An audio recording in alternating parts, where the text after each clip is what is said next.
Magandang buhay mga idol, Sports Life Channel PH po.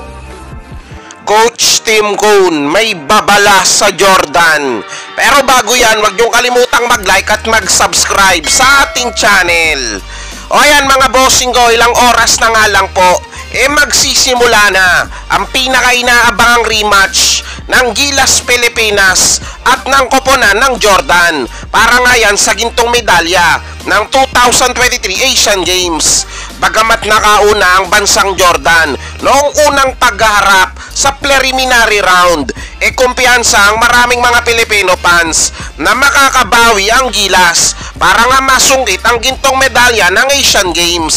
Dala-dala ang momentum patungo sa finals, malaking bentahe para sa Gilas ang pagkakaroon ng mga players na subok at sanay maglaro sa mahihirap na sitwasyon kagaya ng finals. Lamang din sa experience pagdating sa ganitong sitwasyon ang ating head coach na si Coach Tim Cone. Ika pa nga ng iba, may daladalang magic sa finals itong si Coach Tim Cone na masusubukan na naman yan mamaya kontra nga sa malakas na kalabang Jordan.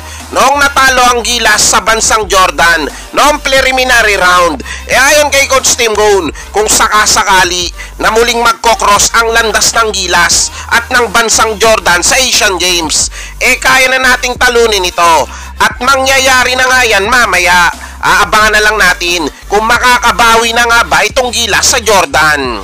Parehong gutom sa gintong medalya itong dalawang bansa na to. Ang Jordan, first time nila sa finals ng Asian Games. Samantalang ang Pilipinas naman, noong 1962 pa, nakatikim ng gintong medalya sa Asian Games. Mamaya mga bossing ko, sama-sama nating saksihan ang makasaysayang bakbakan ng Gilas at ng Jordan. Siyempre, suportahan natin ang ating mga pambato, ang ating Gilas Pilipinas. O kayo mga bossing ko, makakabawi kaya para sa ginto ang Gilas Pilipinas kontra sa Jordan? O i-comment nyo na yan sa ating comment section. Nga pala mga bossing ko, may FB page tayo, Sports Life Channel PH ang pangalan. Pa-like and follow naman.